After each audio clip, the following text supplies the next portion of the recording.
Hey, it's Misa with OCDetailing. Today we are working on this 2025 911 Carrera. So this is our customer Anthony's, and he actually got this straight from the factory and brought it right over here. So this is about as clean and pristine it's gonna be. So we're trying to protect that right now. This is the Laguno blue color. So we're gonna put a full wrap on this with ULTRAFIT's XP Crystal so that we can preserve all of the paint underneath. And it's gonna be ready to go for Anthony soon. So we're excited to see how it turns out.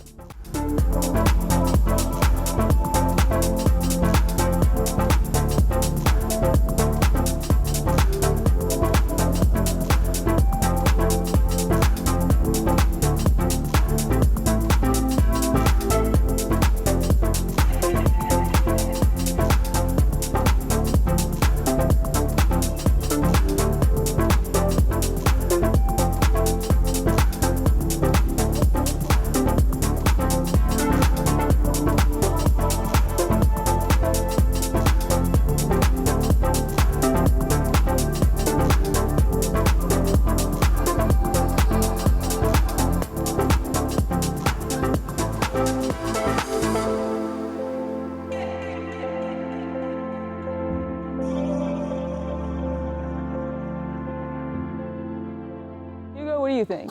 He's not good. It will come out better. I don't even know what happened. That's because there's this video where like they paved a road and the fence won't fucking all the way or whatever, and they asked like the super Mexican guy, "Hey, how's it looking?" It's not good. So we built this path here, but we didn't realize that the gates had to shut. Right, Antonio? The gate won't even close because the road's in the way. What do you think, Antonio? Not good.